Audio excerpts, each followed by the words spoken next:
마르코복음서 3장. 안식일에 손이 오그라든 사람을 고치시다. 마테오복음서 12장 9절에서 14절. 루카복음서 6장 6절에서 11절. 예수님께서 다시 회당에 들어가셨는데 그곳에 한쪽 손이 오그라든 사람이 있었다. 사람들은 예수님을 고발하려고 그분께서 안식일에 그 사람을 고쳐주시는지 지켜보고 있었다. 예수님께서 손이 오그라든 사람에게 일어나 가운데로 나와라 하시고 그들에게 말씀하셨다. 안식일에 좋은 일을 하는 것이 합당하냐? 남을 해치는 일을 하는 것이 합당하냐? 목숨을 구하는 것이 합당하냐? 죽이는 것이 합당하냐? 그러나 그들은 입을 열지 않았다. 그분께서는 노기를 띠시고 그들을 둘러보셨다. 그리고 그들의 마음이 완고한 것을 몹시 슬퍼하시면서 그 사람에게 손을 뻗어라 하고 말씀하셨다. 그가 손을 뻗자 그 손이 다시 성하여졌다. 바리사이들은 나가서 곧바로 헤로데 당원들과 더불어 예수님을 어떻게 없앨까 모의를 하였다. 군중이 호숫가로 모여들다. 예수님께서 제자들과 함께 호숫가로 물러가셨다. 그러 큰 무리가 따라왔다. 또 유다와 예루살렘, 이두메아와 요르단 건너편 그리고 티로와 시돈 근처에서도 그분께서 하시는 일을 전해 듣고 큰 무리가 그분께 몰려왔다. 예수님께서는 군중이 당신을 밀쳐대는 일이 일어나지 않게 하시려고 당신께서 타실 거룻배 한 척을 마련하라고 제자들에게 이르셨다. 그분께서 많은 사람의 병을 고쳐주셨으므로 병고에 시달리는 이들은 누구나 그분에게 손을 대려고 밀려들었기 때문이다. 또 더러운 영들은 그분을 보기만 하면 그 앞에 엎드려 당신은 하느님의 아드님이십니다 하고 소리질렀다. 그러나 예수님께서는 그들에게 당신을 사람들에게 알리지 말라고 엄하게 이르곤 하셨다. 12 사도를 뽑으시다. 마테오복음서 10장 1절에서 4절, 루카복음서 6장 12절에서 16절. 산에 올라가신 다음 당신께서 원하시는 이들을 가까이 부르시니 그들이 그분께 나아왔다. 그분께서는 12를 세우시고 그들을 사도라 이름하셨다. 그들을 당신과 함께 지내게 하시고 그들을 파견하시어 복음을 선포하게 하시며 마귀들을 쫓아내는 권한을 가지게 하시려는 것이었다. 이렇게 예수님께서 12를 세우셨는데 그들은 베드로라는 이름을 붙여주신 시몬, 천둥의 아들들이라는 뜻으로 보아네르게스라는 이름을 붙여주신 제베데오의 아들 야고보와 그의 동생 요한, 그리고 안드레아, 필립보, 바르톨로메오, 마테오, 토마스, 알페오의 아들 야고보, 타데오, 열혈당원 시몬, 또 예수님을 팔아넘긴 유다 이스카리옷이다. 예수님과 베엘제불. 마테오복음서 12장 22절에서 32절, 루카복음서 11장 4절에서 23절, 루카복음서 12장 10절. 예수님께서 집으로 가셨다. 그러자 군중이 다시 모여들어 예수님의 일행은 음식을 들 수조차 없었다. 그런데 예수님의 친척들이 소문을 듣고 그분을 붙잡으러 나섰다. 그들은 예수님께서 미쳤다고 생각하였던 것이다. 한편 예루살렘에서 내려온 율법학자들이 그는 베엘제불이 들렸다고도 하고 그는 마귀 우두머리의 힘을 빌려 마귀들을 쫓아낸다고도 하였다.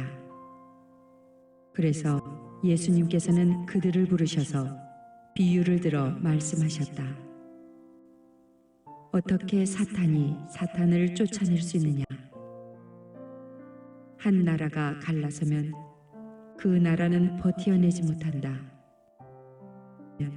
그 집안은 버티어내지 못할 것이다. 사탄도 자신을 거슬러 일어나 갈라서면 버티어내지 못하고 끝장이 난다.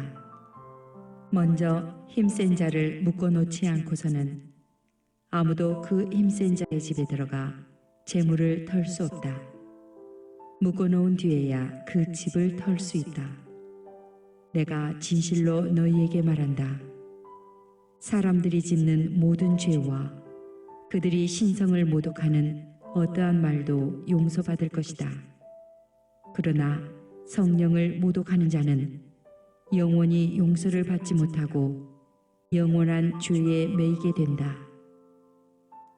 이 말씀을 하신 것은 사람들이 그는 더러운 영이 들렸다고 말하였기 때문이다. 예수님의 참 가족. 마테오복음서 12장 46절에서 50절, 루카복음서 8장 19절에서 21절. 그때에 예수님의 어머니와 형제들이 왔다. 그들은 밖에 서서 사람을 보내어 예수님을 불렀다. 그분 둘레에는 군중이 앉아 있었는데 사람들이 예수님께 보십시오. 스승님의 어머님과 형제들과 누이들이 밖에서 스승님을 찾고 계십니다 하고 말하였다. 그들에게 누가 내 어머니고 내 형제들이냐 하고 반문하셨다. 그리고 당신 주위에 앉은 사람들을 둘러보시며 이르셨다. 이들이 내 어머니고 내 형제들이다. 하느님의 뜻을 실행하는 사람이 바로 내 형제요, 누이요, 어머니다. 마르코 복음서 4장. 씨 뿌리는 사람의 비유. 마테오 복음서 13장 1절에서 9절, 루카 복음서 8장 4절에서 8절. 예수님께서 다시 호숫가에서 가르치기 시작하셨다. 너무 많은 군중이 모여들어 그분께서는 호수에 있는 배에 올라앉으시고 군중은 모두 호숫가 무태 그대로 있었다. 예수님께서 그들에게 많은 것을 비유로 가르치셨다. 그렇게 가르치시면서 말씀하셨다. 들어보아라. 씨 뿌리는 사람이 씨를 뿌리러 나갔다. 그가 씨를 뿌리는데 어떤 것은 길에 떨어져 새들이 와 먹어버렸다. 어떤 것은 흙이 많지 않은 돌밭에 떨어졌다. 흙이 깊지 않아 싹은 곧 돋아났지만 해가 솟아오르자 타고 말았다. 뿌리가 없어서 말라버린 것이다. 또 어떤 것은 가시덤불 속에 떨어졌는데 가시덤불이 자라면서 숨을 막아버려 열매를 맺지 못하였다. 그러나 어떤 것들은 좋은 땅에 떨어져 싹이 나고 자라서 열매를 맺었다. 그리하여 어떤 것은 30배, 어떤 것은 60배, 어떤 100배의 열매를 맺었다. 예수님께서는 이어서 말씀하셨다. 들을 귀 있는 사람은 들어라. 비유로 말씀하신 이유. 마테오 복음서 13장 10절에서 17절, 루복음서 8장 9절에서 10절. 예수님께서 혼자 계실 때 그분 둘레에 있던 이들이 12 제자와 함께 와서 비유의 뜻을 물었다. 예수님께서 그들에게 대답하셨다. 너희에게는 하느님 나라의 신비가 주어졌지만 저 바깥 사람들에게는 모든 것이 그저 비유로만 다가간다. 보고 또 보아도 알아보지 못하고 듣고 또 들어도 깨닫지 못하여 저들이 돌아와 용서받는 일이 없게 하려는 것이다. 씨 뿌리는 사람의 비유를 설명하시다. 마테오복음서 13장 18절에서 23절, 루카복음서 1절에서 15절. 예수님께서 또 그들에게 말씀하셨다. 너희는 이 비유를 알아듣지 못하겠느냐? 그래서 어떻게 모든 비유를 깨달을 수 있겠느냐? 는 사람은 실상 말씀을 뿌리는 것이다. 말씀이 길에 뿌려지는 것은 이러한 사람들을 두고 하는 말이다. 그들이 말씀을 들으면 곧바로 사탄이 와서 그들 안에 뿌려진 말씀을 앗아가 버린다.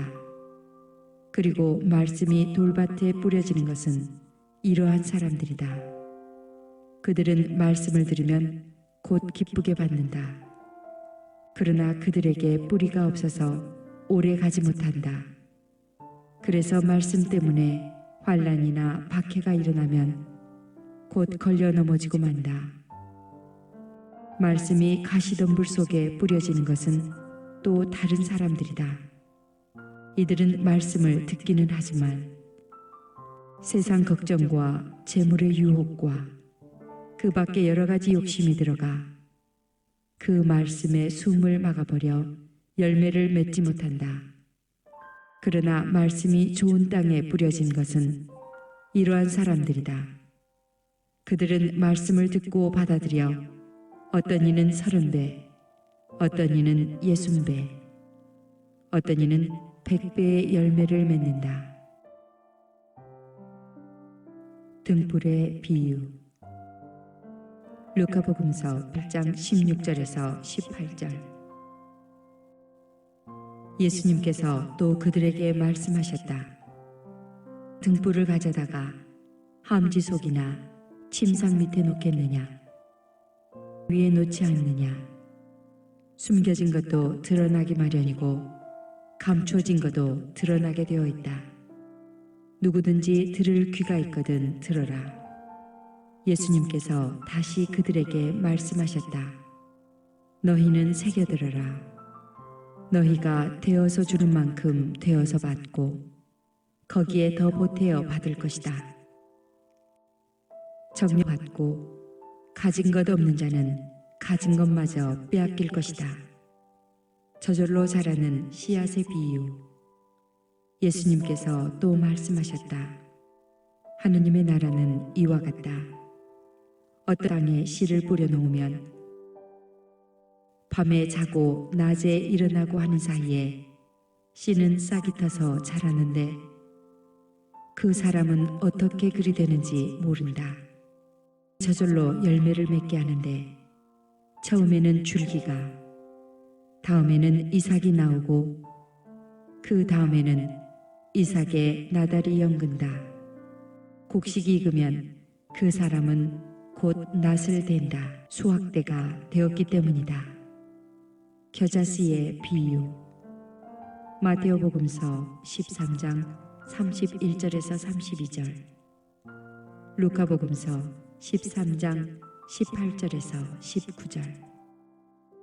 예수님께서 다시 말씀하셨다. 하느님의 나라를 무엇에 비길까? 무슨 비유로 그것을 나타낼까? 하느님의 나라는 겨자씨와 같다. 땅에 뿌릴 때에는 세상의 어떤 씨앗보다도 작다. 땅에 뿌려지면 자라나서 어떤 풀보다도 커지고 큰 가지들을 뻗어 하늘의 새들이 그 그늘에 깃들일 수 있게 된다. 비유를 들어 가르치시다. 마테오복음서 13장 34절에서 35절. 예수님께서는 그들이 알아들을 수 있을 정도로 이처럼 많은 비유로 말씀을 하셨다. 비유를 들지 않고는 그들에게 말씀하지 않으셨다. 그러나 당신의 제자들에게는 따로 모든 것을 풀이해 주셨다. 풍랑을 가라앉히시다. 마테오복음서 8장 23절에서 27절, 루카복음서 8장 22절에서 25절. 저녁이 되자 예수님께서 제자들에게 호수 저쪽으로 건너가자 하고 말씀하셨다. 그래서 그들이 군중을 남겨둔 채 배에 타고 계신 예수님을 그대로 모시고 갔는데 배들도 그분을 뒤따랐다. 그때에 거센 돌풍이 일어 물결이 배 안으로 들이쳐서 물이 배에 거의 가득 차게 되었다. 그런데도 예수님께서는 고물에서 베개를 베고 주무시고 계셨다. 제자들이 예수님을 깨우며 스승님, 저희가 죽게 되었는데도 걱정되지 않으십니까? 하고 말하였다. 그러자 예수님께서 깨어나시어 바람을 꾸짖으시고 호수더러 잠잠해져라, 조용히 하여라 하시니 바람이 멎고 아주 고요해졌다. 예수님께서는 그들에게 왜 겁을 내느냐? 아직도 믿음이 없느냐? 하고 말씀하셨다. 그들은 큰 두려움에 사로잡혀 서로 말하였다. 도대체 이분이 누구시기에 바람과 호수까지 복종하는가?